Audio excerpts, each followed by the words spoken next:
Continuamos en este punto de partida, exactamente 26 minutos pasaron de las 10 de la mañana, lo hicimos esperar un ratito fuera del estudio, pero está con nosotros ya el comisario Alexis Winkler, gracias por la paciencia, ¿no? Por estar Gracias acá, por la paciencia, claro. buenos días. Buen día, ¿cómo andan? Muy hay bien. problema. Mientras no haya nada de urge que necesite mi presencia en otro lugar. Por favor, que estemos un podemos poco esperar. tranquilos, claro. Podemos Poquito. esperar. Bueno, la idea de tenerlo hace como un montón que venimos buscando que esté personalmente, ¿no?, en nuestro estudio, pero ahora el tema que más nos aqueja, por el que vamos a comenzar, es el de las estafas telefónicas, el de la gente mayor de nuestro pueblo. Cantidad de gente sufrió estas estafas, no todos la denunciaron, no todos tienen datos, pero es un tema como para poder empezar, ¿no? Sí, bueno, justamente había hecho un comunicado de prensa para alertar a la sociedad. Hace unos 15 días empezaron con esta modalidad de que llaman por teléfono, valga la redundancia, teléfono fijo, y he visto de que en las denuncias generalmente las víctimas son mayores de edad, pasando los 75 años, donde en virtud de preguntar en algunos lugares o en otros lugares, hasta prácticamente te diría que sabiendo, por nombre y apellido de familiares, se hacen pasar de que el familiar necesita dinero o en su defecto como que lo tienen privado de su libertad en su casa, y entonces en base a eso piden dinero para subsanar o solucionar la situación. Eso hace pensar, perdón, comisario, en que hay toda una organización respecto a esto, porque considerando este parámetro, ¿no?, que en la mayoría de los casos son personas mayores a las cuales se las llama en cualquier horario, porque ha pasado en cualquier horario o en horarios de la mañana, donde capaz que el familiar está trabajando, hace pensar de que hay como una determinada organización, ¿o no? Sí, no sé si una organización, porque organización estamos hablando de varias personas. Organización no, estudio previo seguro que sí, ya sea a través de redes sociales, a través de alguna investigación que hagan teniendo acceso a los nombres y apellidos, eso es todo materia de desglosar y de investigar después a medida que se van suscitando los hechos y se van logrando empezar a investigar, ¿no es cierto? ¿Por qué es importante la denuncia? Y la denuncia es importante porque si no hay denuncia no tenemos conocimiento y no tenemos una herramienta legal para poder iniciar un proceso de investigación. O sea, si hay varias, por ejemplo, va a tener mucho más peso que si va una y todas las horas se callan. Si bien se van a investigar cada denuncia por separado, por ahí puede dar de que haya algún hilo que relacione una con otra, entonces ahí es donde toma carta la Agencia de Investigación Criminal y bueno, ya de forma aislada, pero en conjunta por tener un modus operandi o varias cosas en común, entre herramientas que se van recopilando como medios de prueba, inclusive indicios, entonces bueno, ya se empieza a sospechar de una modalidad y bueno, va avanzando y obviamente cada vez que va avanzando va siendo más benigno en el tema de las penas cuando se den. Dentro de las denuncias que se hicieron, ¿en algún caso se concretó la estafa? Que en las denuncias que se recibieron en la comisaría ningún caso se concretó. Sí hubo un caso en que cuando nos llaman a nosotros, vamos en virtud de que supuestamente habría una persona privada de la libertad, vamos hasta la casa, nos atiende la persona y dice, no, yo estoy bien. Claro. Entonces dijimos, bueno, ¿por dónde viene? Porque fue preciso el dato. Y después se dio de que en realidad la madre de esta chica había llamado para dar aviso tratando de proteger a la hija, pero en realidad era la madre a la que le querían estafar. Entonces nos constituimos al domicilio, le explicamos que no, que la hija estaba todo bien, se recibieron la denuncia, las entrevistas y se dio conocimiento a la fiscalía. Hasta ahí. De ahí en más, no hay denuncia radicada donde se haya dado un bien, ya sea dinero, de valor como joyas o dinero o lo que sea, a cambio de este tipo de intercambio telefónico. Que si lo llega a ver, pido encarecidamente que vayan a radicar la denuncia porque para eso estamos, para tratar de brindar una solución siempre y cuando dentro de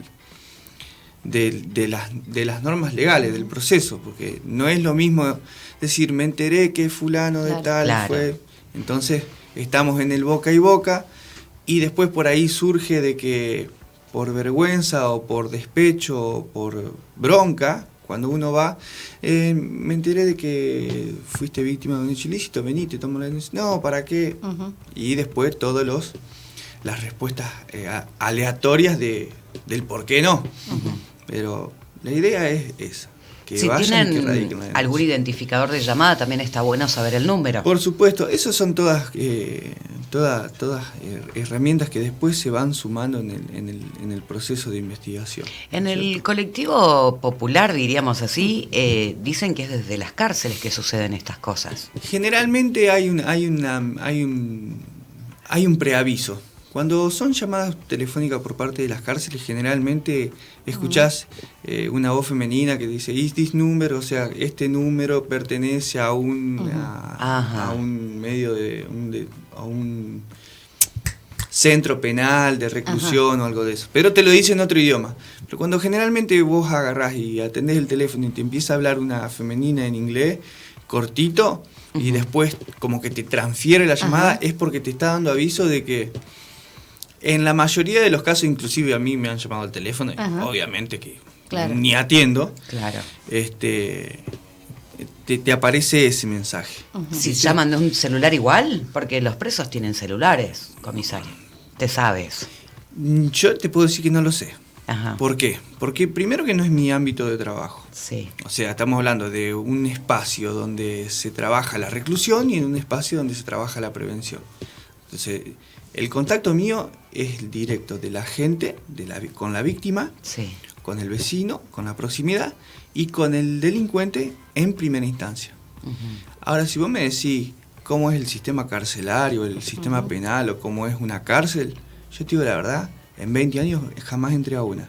Entré hasta la puerta de entrada, Cuando donde uno se lleva. lo deja Ajá, al preso, claro. y de ahí para allá lo desconozco. No, es un ambiente que el ambiente penitenciario, si bien pertenece y es una rama del Ministerio de Seguridad, es totalmente ajeno para mí, eso te lo tengo que decir. Ahora, si hablamos de la calle, de patrullar, conocer a vecinos y todo eso, sí, 20 años dando vueltas. Bueno, por ahí dicen esto también, ¿no? Que hay alguien en la localidad que está dando información, que está aportando información. ¿Cómo se llega, de alguna manera, se llega en algún momento? Por eso creo que viene muchas veces el descrédito de la gente, decir, ¿para qué hago la denuncia? Si, ¿cómo se logra identificar en este tipo de cosas? Entonces, ¿qué le diría usted ante la respuesta o ante lo que dice por ahí la gente? No, ¿para qué voy a denunciar si total? Trabajando, entrevistando al vecino, que se saquen el miedo, porque muchos dicen, sí, es él, al final le reconocí la voz, Sí. o sé que es él porque él lo dijo, Ujú. pero cuando nosotros hacemos nuestro trabajo, que es la tarea de calle, que es recopilar datos a través de una hoja escrita y firmada, de la cual nosotros damos fe, no lo hacen. Entonces era parte de esto, de lo que yo les decía en su primer momento cuando tuve la entrevista con ustedes telefónica. A veces hay poco compromiso de parte de la gente. A ver, entiendo que por ahí digan, haya vecinos que piensen, no, ¿para qué? Siempre lo mismo, no resuelven nada, no resulta nada. Pero fíjense que por ahí no es tan así. Por ahí hay cosas que donde se puede, se da una mano, se esclarecen los hechos y se ponen a disposición de la justicia. Hasta ahí termina nuestro trabajo, en la primera línea. Claro. Después, ¿qué pasa en la parte del proceso, de la investigación? Si hay algún tipo de arrepentimiento por parte del delincuente y se dispone una probation, o si no se dan todas las herramientas para poder comprobar la culpabilidad. Bueno, el trabajo se hace. No digo que es el óptimo, tampoco digo que tienen la mejor policía de la provincia de Santa Fe, porque el recurso humano no deja de tener sus falencias culposas, que no deberían ocurrir, pero no dejamos de ser humanos. Pero se trata de... Por lo menos es la idea mía, como en lo posible, y si puedo a veces inclusive atender en persona a la víctima, trato de hacerlo. Eso le iba a preguntar, ¿hay garantías, para la persona que se anima? Porque también viene por ahí, ¿no? Muchas veces uno no se anima a denunciar porque por las dudas si me pasa tal cosa. ¿Tiene las garantías la persona de que está protegida de alguna manera, de que esa información que se da no va a llegar a cualquier lado? Procesales todas. O sea, cuando doy una noticia en un medio de prensa, yo les puedo decir, ocurrió un hecho donde una víctima de la localidad, ocurrió tal cosa, pero yo no digo ni nombre ni apellido, ni de la víctima, ni de testigo, ni de imputado. Eso es la única forma de saberlo, es visitando el papel firmado en la fiscalía. Después de ahí, de la comisaría, no sale. Bueno, eso es importante para aclarar. La reserva o el secreto de sumario para mí es una herramienta importantísima, porque es lo que ayuda muchas veces a que los hechos se esclarezcan. Bueno, eso es importante destacar, porque mucha gente cuando nosotros por ahí ponemos los partes, cuando damos determinada información, dice, ¿por qué no dicen el nombre? Bueno, justamente no decimos el nombre por esto, ¿no? Exactamente. Porque tiene que ver con ese secreto, ¿no? Exactamente. En esta modernidad en la que vivimos, donde, bueno, en algunos casos se roba por hambre y en algunos casos se roba porque son delincuentes, ya que lo tienen, como ellos mismos dicen, un trabajo. La policía tiene herramientas, porque también está la otra, ¿no? La de donde se mezcla todo, los derechos humanos, el abuso de la autoridad. Hemos vivido épocas donde han sucedido determinadas cosas, pero que ahora ya es como todo el otro extremo, ¿no? Donde uno ve, decimos, bueno, usted dice, yo investigo, lo llevo, lo dejo ahí y ya después se encarga Fiscalía, si lo sueltan, si no lo sueltan, si lo encarcelan, si le dan domiciliaria, ya no es un tema del comisario. Como que todo se abrió muchísimo más, ¿no? Entonces, ¿tiene herramientas la policía para trabajar? ¿Puede trabajar? ¿El sistema cómo está? Las herramientas están. A ver, el Código Procesal es claro. Por ahí la subjetividad surge de los temperamentos de quienes hacen cumplir el Código Procesal. El Código Penal también es claro. El problema surge a veces de la subjetividad de cómo se interpreta el Código Penal y cómo se aplica. Desde el primer momento hasta el último momento donde haya una sentencia o una libertad. Las herramientas están. Después podemos hablar de profesionalismo, podemos hablar de sociedades intermedias que empujan o tienen su dogmatismo o tienen su mirada enfrente a los delitos. O para el trato con los imputados o con el trato de las víctimas. Fíjense que yo soy muy garantista en ese sentido. Trato de brindar todo mi profesionalismo y mi experiencia y la empatía hacia la víctima. Porque la víctima es la más perjudicada en toda esta situación. Y después en el interín de que ocurre un hecho, en un hecho de flagrancia, que generalmente trabajamos en primera línea y activa, o sea, donde decimos, tomamos conocimiento del hecho, trabajamos con la víctima, tenemos que trabajar con el imputado, a veces proceder a la aprehensión, a veces proceder al secuestro de las cosas, tratar de que no se vean. O sea, hay todo un protocolo que tenemos que tratar de hacer cumplir, porque si no, literalmente el procedimiento no cumple con las líneas procesales establecidas y se cae. Y vos decís, pero sabemos que fue así, hizo así, hubo testigos, pero no pueden tener contacto de la víctima con el imputado. Es uno de los parámetros principales. Un ABC, ponele. Exactamente. Entonces, en esa línea, a veces, suceden este tipo de cosas y está así como están los derechos de la víctima, que se la hacen conocer cuando se le recibe una denuncia y todo, como un protocolo de unas 30 o 40 líneas donde se le dan a conocer todos los derechos. El imputado también tiene su derecho, entonces tenemos que ser imparcial y trabajar para los dos. Pero el imputado tiene todo un organismo estructurado desde el Ministerio Público de la Defensa, los derechos de los presos y los derechos humanos que lo asisten, y que está bárbaro porque para eso está. Se ha hecho mucho hincapié en estos últimos años en el trato que tienen, en las cosas que tienen, los elementos que tienen para permanecer. Dice, el imputado tiene que estar privado de su libertad, pero eso no significa que le tenga que faltar agua, no significa que le tenga que faltar comida, no significa que le tenga que faltar luz solar. Entonces todo eso es toda una batería de cosas que en los últimos años se le ha dado mucha importancia. Y una persona que reincide constantemente en determinados casos, ya sea robo o lo que fuere, ¿Cree que con el sistema como está funcionando puede cambiar, puede volver a reinsertarse en la sociedad desde otro lugar? Cuando uno quiere cambiar, no necesita un sistema. Uh-huh. ¿Esto qué significa? Por arte de magia, vamos a decirlo así, uh-huh, sabemos que hay gente que ha ido por ese camino, sí, y de un día para el otro, hoy en día está trabajando en un lugar, tiene su familia y uh-huh, un tipo que tal vez no tiene muy buena relación con el resto de los vecinos, porque todos los vecinos saben su pasado, sabemos, ajá, que la justicia social a veces es mucho más dura uh-huh, que la justicia penal, por el hecho de que viven en la misma localidad. Por ahí puede haber alguien que ha tenido ese tipo de vida en otro lugar y viene acá y no sabés, y es un señor y uh-huh, salió. Pero el cambio nace de uno mismo. Uh-huh. O sea, si uno, en el momento que uno se da cuenta y dice, che, esta vida no es para mí, uh-huh, bueno, está en quien lo comprende y quien no lo comprende y sigue. Y reincide. Y nos pasa lo que le pasa a la mayoría, creo que de este país, que te sentís completamente al revés. O sea, vos encerrado, vos que trabajás, vos que haces las cosas bien, vos que te preocupás, encerrado, con más medidas de seguridad, con más cosas, te pasan igual. Bueno, sí, la semana pasada me pasaba a mí, uh-huh, incluida, ¿no?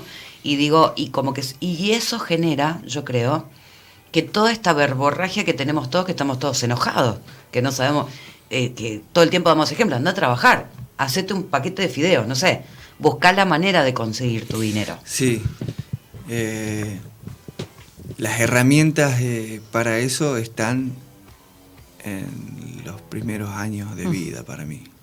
Si hubo una falla en el sistema de educación, en la cuestión cultural, dice usted.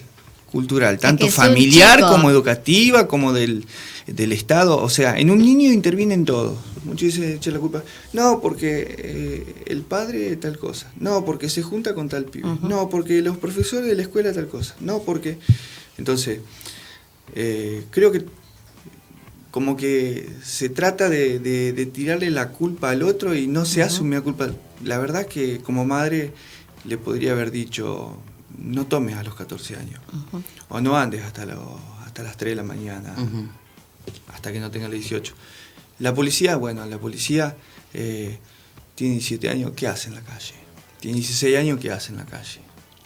¿Tiene el documento? Llévalo a la casa. La policía no lo trajo. La madre que le dejó tomar alcohol. La junta con los amigos que tiene. De parte de la parte educativa, y se pelea en la escuela, en los recreos, por ejemplo, no digo que suceda, estoy dando todos ejemplos, y los profes no hacen nada. Entonces, es cultural, es sociocultural, uh-huh, el problema de por qué un chico entra en el ámbito de la criminalidad. Para mí, uh-huh, son materias... Hay materias que se dedican a estudiar esto desde hace años, como sociología criminal, claro, y es tan compleja y viene desde el 1700 estudiándose, tan compleja como eso. Tal cual. Comisario, ¿y cómo tiene que actuar un agente que ve determinadas situaciones en la calle? A ver, en estos días, y me imagino que a usted le deben haber llegado también, se viralizaron videos que tienen que ver con la salida de un boliche, con una situación en donde se genera una pelea entre los jóvenes. Se ve a efectivos uh-huh, que no accionan. Uh-huh. ¿Qué se hace en ese caso? No pasa por no accionar. Pasa por una cuestión de no agravar la situación. Y cuando tuvimos situaciones como la que tuvimos en las fiestas, que terminó con la muerte de una persona, y donde también se dice que se veían efectivos en uh-huh, esos videos, que no sé si aparecieron o no, ahí va la pregunta, ¿no? ¿Cómo tiene que accionar el efectivo cuando ve una situación como esta? ¿O hay que dejar que pase cualquier cosa? No hay que dejar que pase cualquier cosa. En principio, hay que tratar de que se descomprima esa situación. En principio, estamos hablando de que no es lo mismo que hay un problema, una situación en una gresca de entre dos personas uh-huh, que se puede individualizar, que se pueden agarrar, que se puede trasladar, a que si son 2 contra 6. Que se van sumando, que claro. se van sumando, entonces hay que tratar de separarlos, tratar de que no lo lesionen a uno. Después de que se logra separar, porque no es que vos lo agarrás, claro, lo tocaste y quedó ahí. Se sigue moviendo, sí, se sí, quiere porque ir, además está con porque ya sabe determinado efecto a lo mejor, o ¿me entendés? Entonces, en principio tratar de disuadir, de descomprimir esa situación. Luego entra el trabajo de tratar de individualizar a las personas, que a veces se logra, a veces no.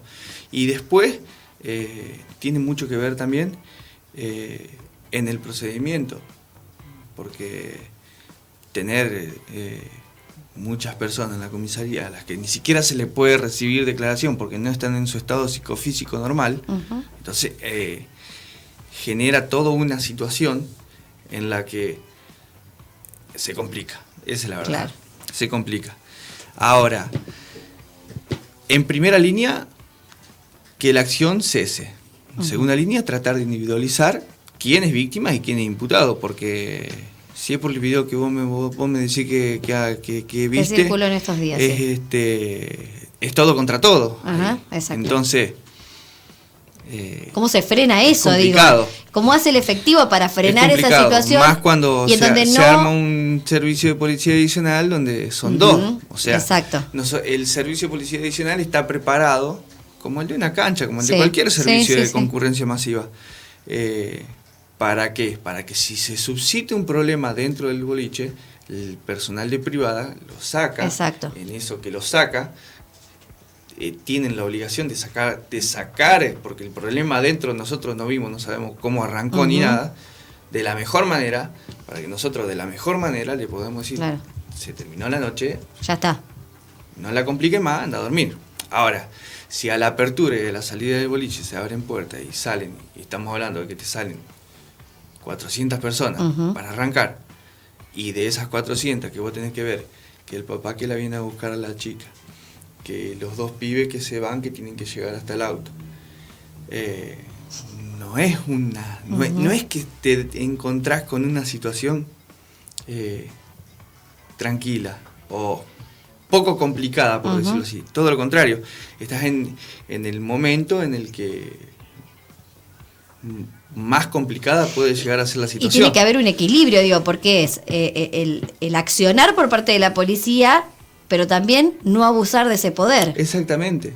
¿No? O sea, porque hemos visto policías abusando, no en este caso, ¿no? Pero sí policías que abusan de su poder. Quisiera saber qué hubiese pasado o cómo hubiese sido la situación si hubiesen visto que el policía agarraba a alguien y lo empujaba, o le trataban de pegar y lo empujaba, o tiraba un golpe en defensa propia.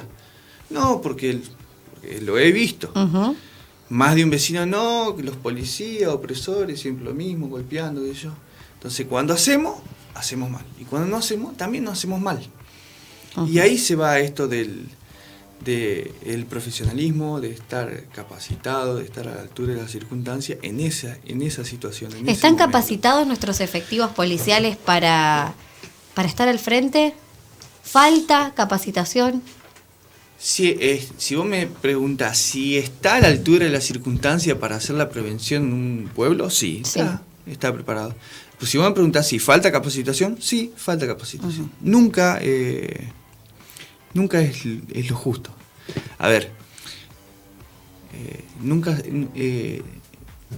no me sale la palabra ahora, pero siempre es mejor estar mejor capacitado. Wow, lo cierro por ese lado. No ocupa lugar. Exactamente. Hay una frase tal cual. El conocimiento, el profesionalismo que se pueda tener, nunca alcanza. O sea, siempre es bien recibido lo que... Está bueno hablar de estas cosas porque digo, por ahí uno en la vorágine de los hechos que cotidianamente pasan, no hablamos de estas cosas. Y estamos en elecciones, a un paso en todo, y por ahí tampoco se escuchan propuestas como estas, ¿no? El hecho de capacitar realmente a la policía en un montón de cuestiones, digo, en esto y un montón de otras cosas. El tema de la droga, por ejemplo, es un tema del cual se viene hablando, pero se hace muy poco respecto a esto también, y está llegando a todos lados. Antes decíamos, bueno, no, está en las ciudades, está en otro lado, está más lejos, y de a poco también ya llega a las distintas localidades y a pueblos chicos como el nuestro también.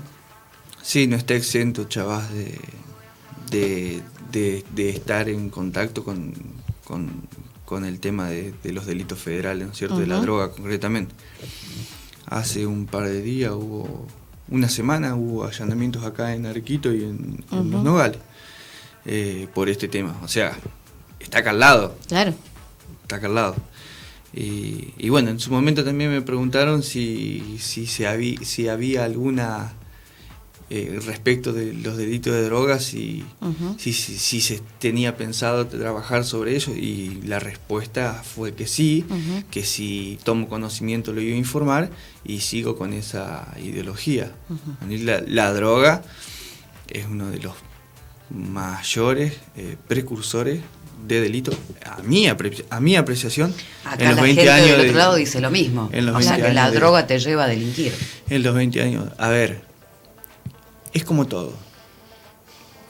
La diferencia es hasta dónde tu cuerpo está preparado para asimilar algo ajeno a tu cuerpo que te genera un determinado efecto. Hablemos desde drogas legales a drogas ilegales. Si vos me decís drogas legales, el alcohol. Claro. No es lo mismo la salida de un boliche de hoy que la salida de un boliche hace 12 años, claro. Cuando yo tenía esa edad y salía. Claro. No es lo mismo. Se los puedo garantizar con 20 años de servicio. Se ven muchas cosas. Sí. Sin distinción de género ni nada por el estilo, lo quiero dejar claro. Entonces, voy a irme a un colega de ustedes, que yo lo escucho por ahí, Pergolini. Él está más preocupado por el consumo del alcohol que por el consumo de la marihuana. ¿No es cierto? Y aclaro acá que no es por hacer apología de ningún tipo de delito. Estoy diciendo de que se está perdiendo control sobre las drogas legales. Estoy hablando de eso, no estoy hablando del otro. Sí. Dentro del marco de la legalidad, de lo que se puede, de lo que no se puede, bueno, hay faltas de controles sobre la venta de las drogas legales, o la venta del cigarrillo. El cigarrillo está prohibido de la venta para mayores de 18 años, pero nosotros vemos pibes de 15 y 16 fumando. Claro.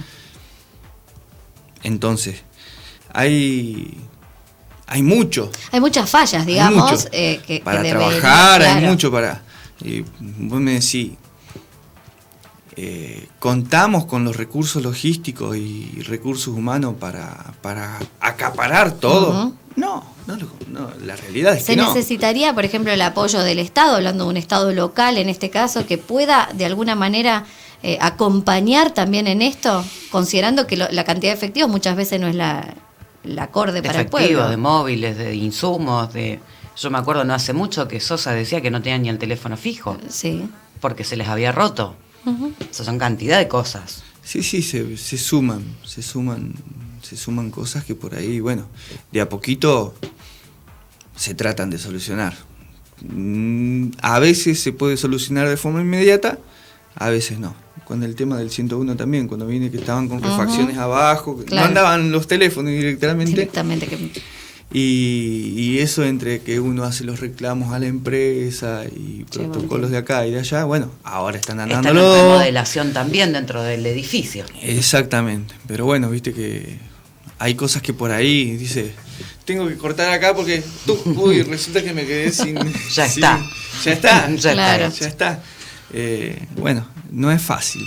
Bueno, por otro lado, la remodelación de la comisaría también es un tema del cual se venía hablando hacía mucho tiempo, que estén los propios policías en condiciones óptimas para permanecer en esas guardias ahí, porque la verdad que el edificio estaba en un estado deplorable, las condiciones no eran para nada las óptimas. Doy fe de eso, porque lo hemos visto hace tiempo atrás cuando estuve...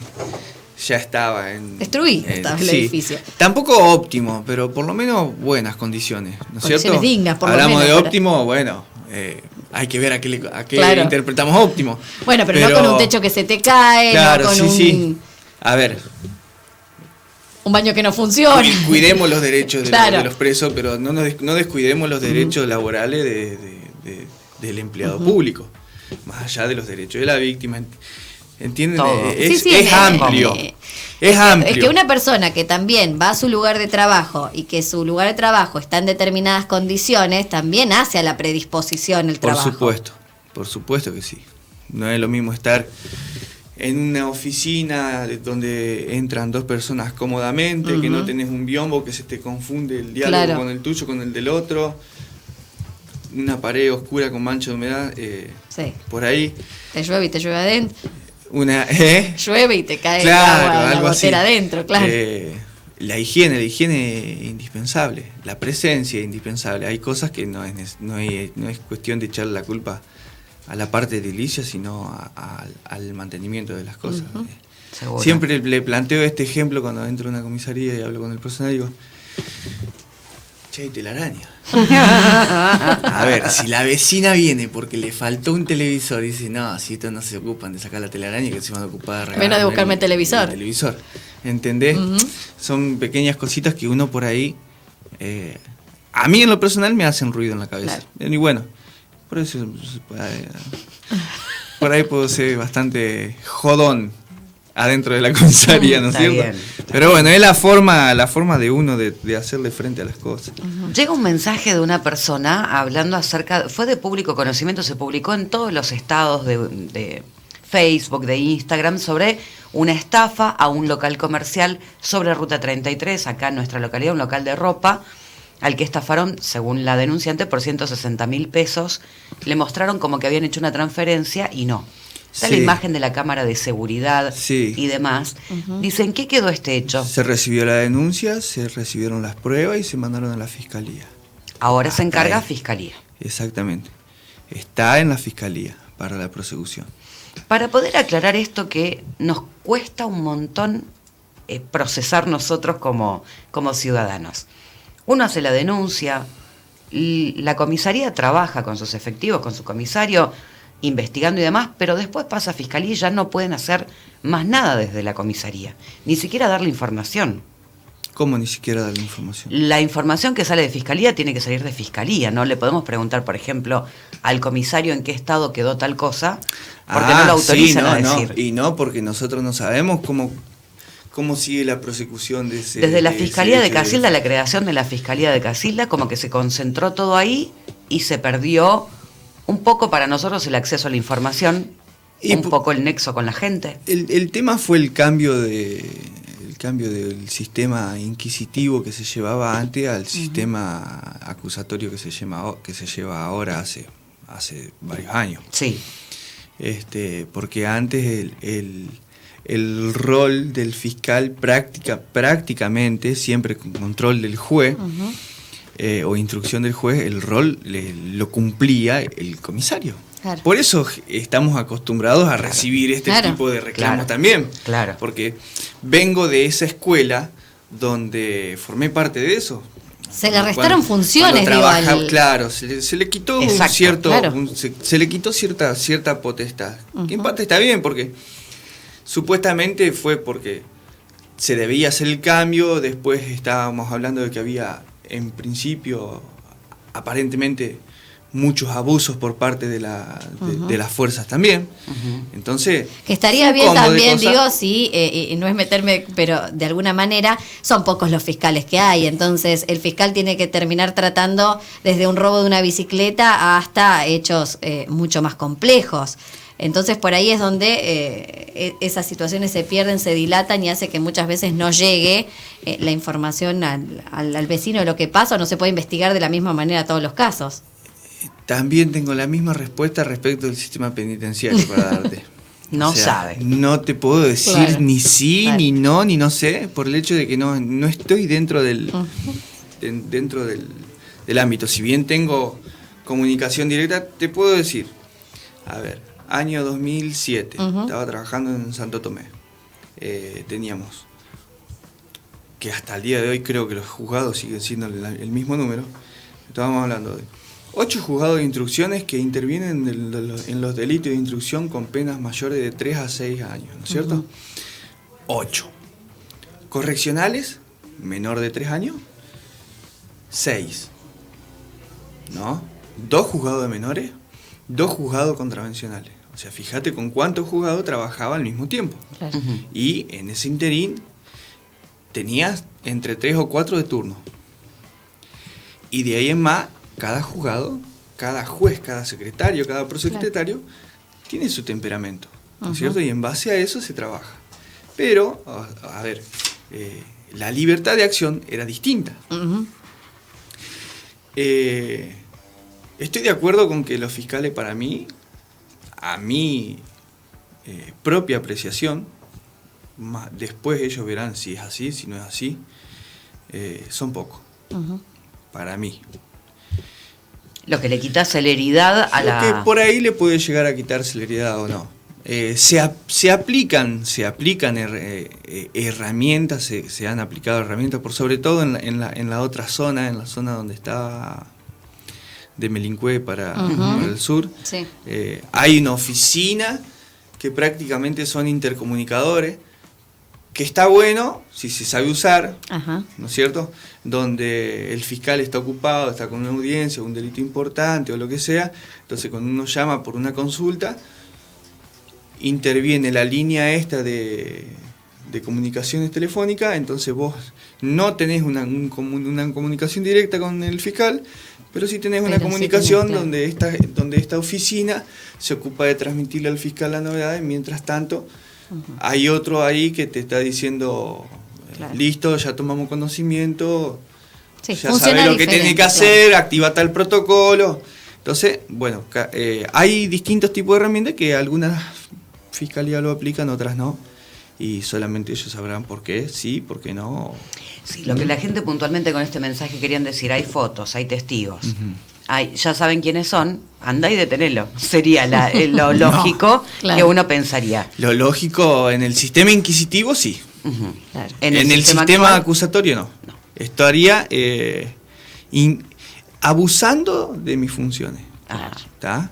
Lo cual implica todo un tema de lo importante no poder es que la gente crecer, entienda. quedarme sin trabajo, literalmente. Pero que la gente gente pasa entienda algo, esto. yo no lo puedo hacer y se inicia una causa por acción o por omisión de parte del funcionario público y chao, andate a tu casa, no pero podés es genial trabajar que la hasta que no se gente lo resuelva. pueda saber a esto, porque si no es, el comisario no hizo nada. Sí. Y en realidad no lo puede hacer en este momento. Pero tiene qué que esperar. difícil, porque vos te pones del otro lado y decís, a ver, a mí me vinieron, me robaron, te estoy dando todas las pruebas, ¿y cuánto tengo que esperar? En fiscalía hay que hacer el reclamo entonces, porque el comisario ya está, ya elevó la denuncia de la persona, bueno, ahora hay que esperar a que fiscalía decida cómo va a seguir todo esto y en todo caso informarle al comisario que tiene que ir a detener a la persona. Tal cual. Muy bien. Viste que ha cambiado tanto el sistema. Mejor no lo podría haber dicho. Podemos trabajar para prensa de la comisaría. Otro de los temas de prensa por ahí para poder ir cerrando también, parte de la información de la semana pasada, y que también es importante, pero nosotros somos muy futboleros. Bueno, de este equipo no, yo solita. Ella es la futbolera, digamos. De este equipo no, empezamos, no hagamos discriminaciones. Yo me llevo muy bien con los dos clubes, con los dos presidentes, hemos tenido reuniones, diálogos por separado y en conjunto. Y bueno, vengo bien, civilizados. Debería, claro. Por lo menos los directivos seguro. Muy bien. Bueno, ahora esta nueva implementación de este nuevo método que va a haber es para informarle a la gente que va a tener que ir con DNI a la cancha. Exactamente. A eso iba, que somos un montón los que vamos. Entonces, que vayan con tiempo, se va a buscar la forma se estiran los tiempos también, porque se van a hacer escaneos sobre los documentos. Y la persona que tenga una prohibición de ingreso a la cancha que haya sido notificada, no solamente que no va a poder entrar, sino que el hecho de haber concurrido, porque si va sabiendo que no porque podía, ya sabía que no podía, se activa todo un protocolo. Se recibieron 2 dispositivos que vienen desde la Subsecretaría de Deportes de la Nación, si no me equivoco. Ellos lo tercerizaron a la Subsecretaría de Deportes de la provincia, y en virtud de los últimos hechos que se informaron a la Subsecretaría de Deporte por problemas que hubo de gente que después se pudo establecer de que tenían prohibición de acercamiento, de ingreso, o bueno, no me sale la palabra, el tema que no podían estar en la cancha, y se comprobó que estuvo, Entonces, en base a eso, la Subsecretaría de Deporte de la provincia envió estos dispositivos para que los controles sean más rigurosos. Más allá de que ya se venían haciendo, porque creo que hace 2 meses que ya había implementado, después del último hecho que se suscitó, había implementado el tema de la identificación había arrancado con los masculinos mayores de 18 años, porque sabíamos que eran todos masculinos y porque eran mayores de 18 años. Claro. A veces no están todos informados. En la puerta, pero se avisó a los medios de prensa. No. La misma gente que por ahí, Chavás es muy particular con el fanatismo. Ha habido muchos problemas en todas las canchas y demás. Y a veces no están todos. A veces caen los que no son, a veces caen los que son. A veces hay gente que hizo cosas y no está informada como para que no entre a la cancha. O sea, estamos hablando en general, ¿no? Digo. Está bien. Yo lo que te puedo decir es que desde enero que estoy, procedimiento que hice y que individualicé, lo formalicé. O sea, se hace cargo desde que está bien, perfecto. Es así. Por ahí, y si me cuesta, le digo a los presidentes, traten de individualizármelo. Individualizar de alguna forma, porque el problema, a ver, es así, cuando el problema no lo tiene el responsable directo de la acción que se realizó, sí. El problema lo tiene el club. Claro. Exacto. Y cuando hablamos de que el problema lo tiene el club, el problema lo tiene el hincha. Por el supuesto. hincha el que paga la cuota societaria, Exacto. es el hincha el que multas, el asociado, o sea, todo eso sí lo paga el club. Sí, lo paga el club. El club es una sociedad intermedia. Correcto. Sí, que responde sobre los intereses de todos los socios, o sea, el perjudicado, en definitiva, a la larga, es el socio. Siempre es el socio. Entonces, todas estas medidas que se vinieron aplicando desde hace 2 meses es para darle una mano al club, o sea, al socio. Entonces, si el socio vio que hay alguien de su propio club que le está perjudicando al club y quieren que el club crezca, yo creo que 2 más 2 es 5, como quien dice. O sea, el resultado ya sabemos que es 4. La idea es crecer, mejorar. Por eso yo siempre le sumo un puntito más. Vamos a irle avisando. El comisario sabe de delito, pero no sabe de matemática, me van a decir. Vamos a irle avisando. En este caso, a los hinchas de Atlético de Chavás, que ya se confirmó, tenemos el boletín de la liga. El partido va a ser este miércoles 6 de septiembre a la hora 21. En el estadio, por supuesto, de Atlético de Chavás, donde seguramente ahí van a empezar a implementar esto de escanear los DNI. Vos, por la duda, te lo llevas en el bolsillo. Tenés que llevarlo. Claro. Si no, no van a poder entrar. Directamente. El que no escanea el DNI, no pasa. Punto.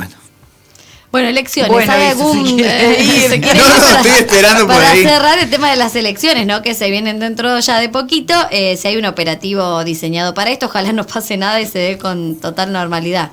Por ahora viene montándose el mismo dispositivo que se montaron en las otras 2 elecciones, con la diferencia de que cuando se dan las elecciones provinciales, por ahí no está Gendarmería, está cubriendo la policía de la provincia la custodia de las urnas, y a eso, sumarle todos los eventos de afuera se pueden hacer hasta el sábado a las 12 de la noche, que es donde se tiene que terminar todo tipo de apertura de locales, concurrencia masiva y todo eso.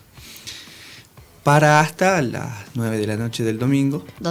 Generalmente donde se hace, siempre son 2 horas, 3 horas después de que se cierran las puertas de los comicios. Estamos hablando que las puertas cierran a las 18, o sea que a las 20:30 ya estarían en condiciones de volver a abrir los locales. Muy bien.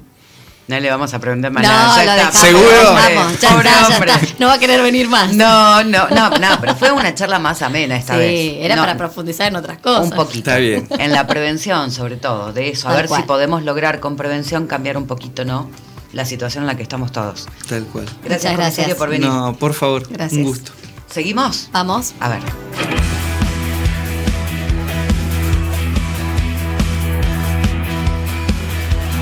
Encontré mi punto de partida.